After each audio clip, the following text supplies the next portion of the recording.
In the early 20th century, the creation of the modern-day hero was founded in that of Superman, a template which would spawn many after. Superheroes since have dominated the culture of the 20th and now 21st century. What started with comics has exploded into billion-dollar movies, Marvel's domination of the box office being the first thing that comes to mind. Ha! Thank you! But where did this need for heroes come from? Tales of extraordinary people doing extraordinary things.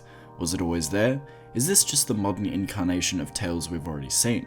Well, today I want to take a look at the history of heroes, explain why they're so popular today, and the necessity that they hold. So join me as we take a look at why we need heroes. Today we need heroes. There's a necessity almost for them. Heroes exemplify cherished values, display qualities we admire, show us how to overcome challenges, and call us to stand up for others. Because that's what heroes do. They help build a better world for us, give us figures to aspire to, or saviors against evil. They teach us about heroic qualities like empathy, courage, and compassion, in a way giving readers or viewers, both young and old, structured morals through the lens of fun adventures. Before we really get into things, first I have to thank Surfshark VPN for sponsoring this video. As we know, VPNs are a private network that protects us when surfing the internet. Hackers and scammers are everywhere these days, and Surfshark adds that important layer of protection encrypting your data. In addition to that, Surfshark have an alert ID system that alerts you to people trying to tap into your email. One of my favorite features of Surfshark is that you can see content not available in your area. Want to watch some Spider-Man or Netflix but there isn't any? Well, you can switch over to another country's Netflix using Surfshark, making libraries of content appear at the click of a button. And that goes for all kinds of apps. For me specifically, living in Australia, that's helped me access Hulu and HBO Max. Now, Surfshark are giving me a great deal for you guys today. If you click the link in the description and use my code SuperFrame, it not only gives you a massive 83% off the regular price, but also 4 months of service completely free. Surfshark also have a 30-day money-back guarantee, so there's no risk in trying it for yourself. Thanks again, Surfshark. I wholeheartedly believe that heroes are the new modern myth, tales of old reformed, updated for the modern day. But first, a good question to ask is, what is a myth? Myth comes from the Greek word mythos, which means word or, more significantly, story. Mythology and the stories of myth don't tend to have authors. The word myth is generally associated with a story that is not true, something of fiction, a legend. But the story itself is so worth telling, so worth carrying on, that they last generations despite being fiction. Myths tend to have characteristics that make them myths. The significance of the story and the impact it has on the reader, the message of the story and what it teaches, and the myth's staying power, its ability to endure centuries of retelling. Now we know what a myth is, a good question should be, why is a myth important? And an even more particular question, why are heroes important? Some say that we've moved beyond the myth. In ancient times, humanity used myth to explain how the world came to be. A creator or creators, gods and titans. But has science destroyed the need for myths now that we can explain the world with facts and reason? Well, no. Myths are more than just explaining how the universe came to be. Myths are stories that give society, humanity, direction, teach principles, values, and ethics. Like parables from any holy text, generally they are short stories that teach a lesson. As we explained before, stories that teach us to be brave, courageous, and compassionate through a structure called the hero's journey. The hero's journey is a structure to stories we've told for years and years. Refined over the ages, it goes something like this. A hero starts with a status quo, a state of being. They enter into a new world. At first reluctant, through tests and trials, they go through a revelation in this new world, coming out the other side braver, wiser, and more capable. They are able to defeat the evil that stands in their way and return to a new status quo having learnt more, in a new state of being. This is a very basic hero's journey, and there's many variations of it out in the world. Some of the earliest hero's journey stories you may be able to recall from Arthurian legend, like the Green Knight, a tale of courage, destiny, and honor. Are you ready? You have others like Gilgamesh, or Hercules, or perhaps even Beowulf, but most famously the hero's journey is found in religion. When I was younger, I watched The Prince of Egypt, a stunning movie by the way.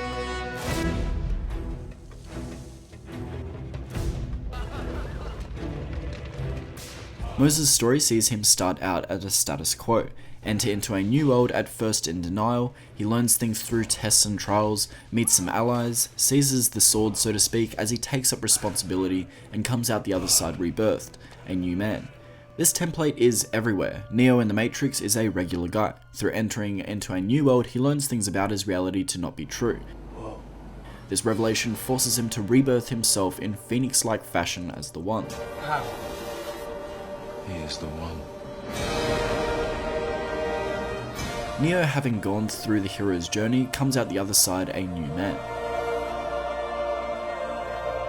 Peter Parker in Spider-Man, Harry Potter in the Philosopher's Stone, Luke Skywalker in Star Wars, Simba in The Lion King, Frodo in Lord of the Rings. These grand operatic stories pull from classic storytelling devices like the hero's journey. Why is that? Well, because it's effective, it's simple, and simple storytelling works well when you have lots of world building or high sci-fi concepts to introduce. Having a story structure as simple as the hero's journey is incredibly effective. Regardless, let's stay on topic. The hero's journey, or the idea of heroes themselves, is all over religion.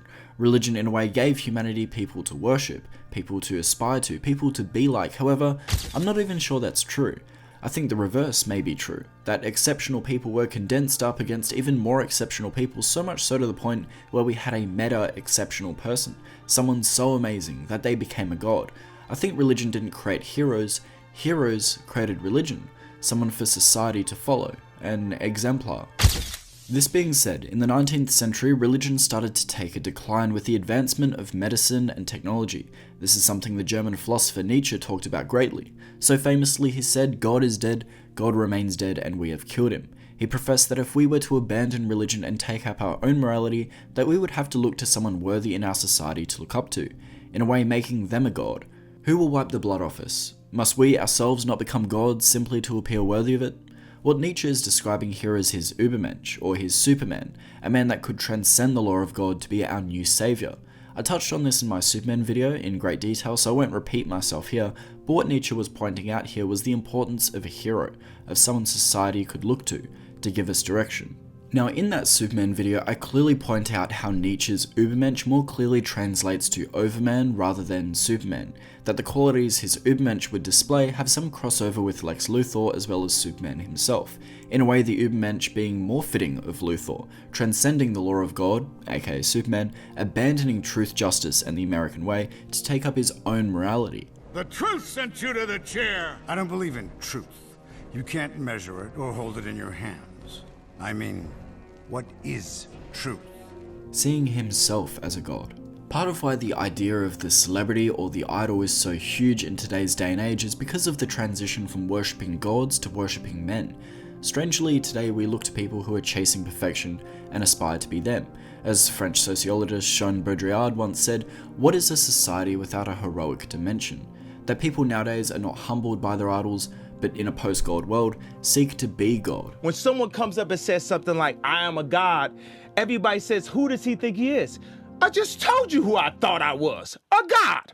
Baudrillard exclaimed the danger of this thinking, that we would become mirrors of mirrors, reflections of our idols reflecting their idols, that in the modern day, genuine people with a lack of ego, narcissism, and sense of self would be increasingly more and more rare.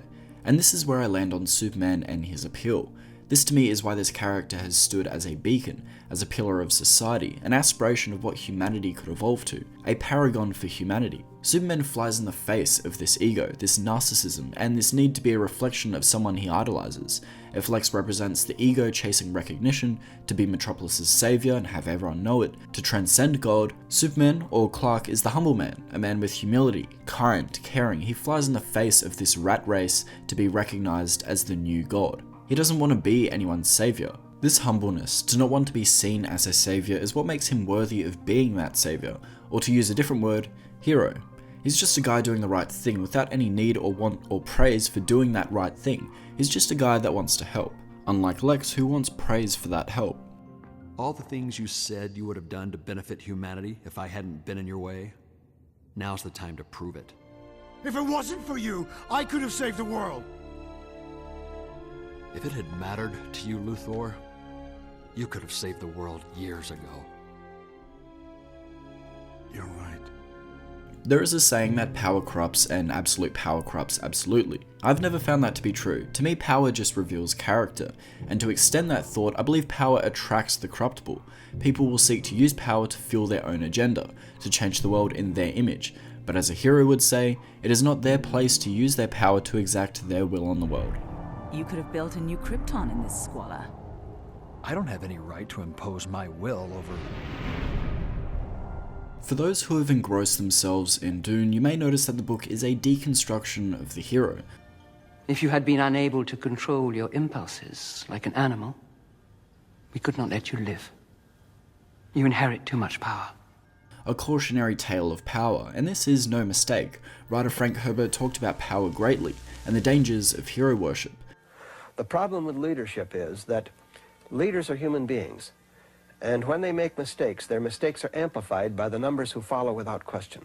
And that's why I say think for yourself, ask questions. That if we idolize heroes, make them immortal, put them on a pedestal, they start to escape consequence and critique. When asked why he wrote Dune, he said, "I wrote the Dune saga because I had this idea that charismatic leaders ought to come with a warning label." The danger with people like him, America's super soldiers, is that we put them on pedestals. In that way, there is a certain level of danger in the charismatic, likable leader, because nobody questions them. They become symbols, icons, and then we start to forget about their flaws. From there, cities fly, innocent people die, movements are formed, wars are fought. In gassing heroes up, it too fills their head with a sense of importance. Hey, she's only interested in you because she thinks you're the chosen one. But I am the chosen one. Dune highlights this greatly, what Paul means to his house, to the Fremen, to the Bene Gesserit. This sense of prophecy, invincibility, leads him down a dangerous path. Dangerous not because of who he faces, but what he becomes when he gives in to believing the hype, so to speak. Frank once said, "All governments suffer a recurring problem. Power attracts pathological personalities. It is not that power corrupts, but that it is magnetic to the corruptible." I don't believe Paul is meant to be a hero we should empathize with, rather one that is a cautionary tale of making someone a myth, a messiah. What does it mean? That I could be the one? The Bene Gesserit are partly responsible for this, seeding the idea of the messiah to not just Paul, but to the Fremen too. These people have waited for centuries for the Lisan al-Gaib. They see you, they see the signs. A messiah prophecy that would cause a holy war fought in Paul's name, a war he does not want.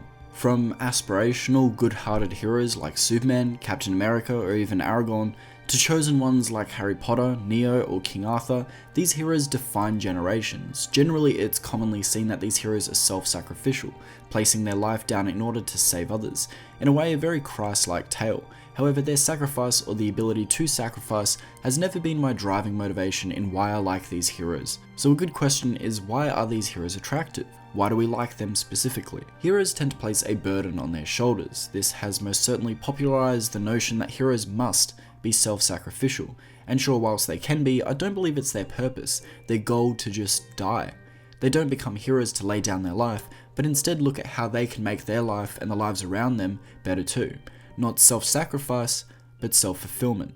Morally altruistic people, selfless, seeking to make the world better by looking inwards and first making sure their self is better. As you've probably heard the saying, you can't help others if you can't first help yourself. I would say then that self-sacrifice comes from that self-fulfillment, not the other way around. Heroes tend to have a strong value system, core beliefs. For Superman, you may say that's truth and justice. For Captain America, it might be liberty and freedom. However, villains can also have strong beliefs or values. So where is the separation?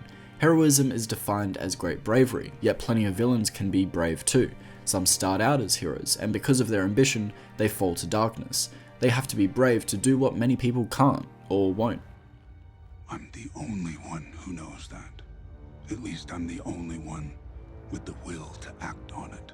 The story of a fallen hero, someone clouded by their desires and attachment, is the story of many Sith, Jedi that have fallen to the dark side, afraid of death and their fears, what they may lose. They want more power to feel safe and end up losing themselves in the process, and the ones they love. This need for control, to not lose, can drive a person insane. A fantastic example of this is someone like Sinestro. The only way to operate out here is by fear. They hit, I hit harder. They attack, I annihilate. I am the one constant, unassailable force against their chaos, and you made them forget that!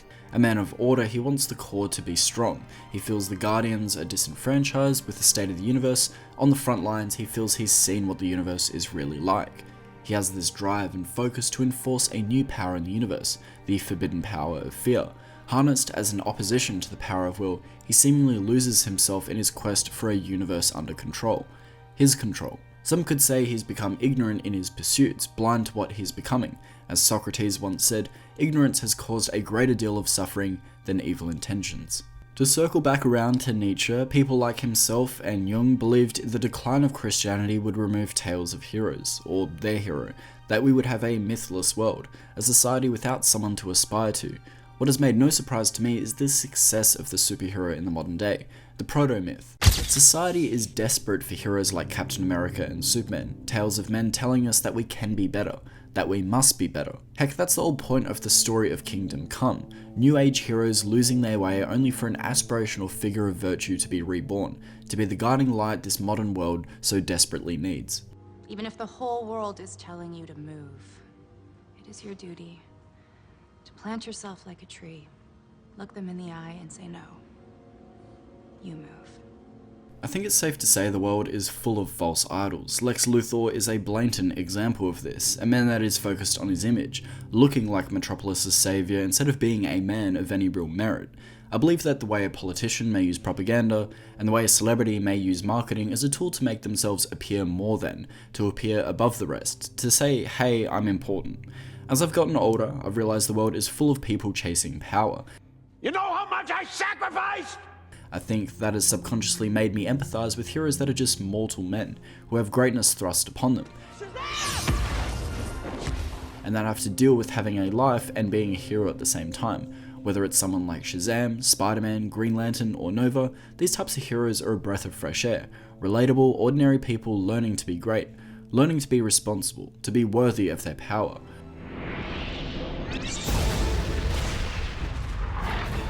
Another reason I think we yearn for stories of heroes these days is because of people's envy. People want to knock down anyone who wants to shine, that dares to be better. Whether it's villains telling a hero that he is wrong for trying to be good, or a bully telling someone they're dorky for being smart, the world will always have people that think it's too cool to just be good. You lack the imagination to see the alternatives. Alternatives? To truth, justice, and all the other things you can't weigh or measure. To every abstract notion he personifies. I think that's a cynical take on the world that I personally just don't have time for. Being edgy and too cool to try is now so beyond me. I spent my life fighting for the little guy, fighting for truth and justice. It isn't relevant anymore. That's what some people say. But I've fought for the same things, even when they don't seem fashionable. It's a never-ending battle, but we can't quit.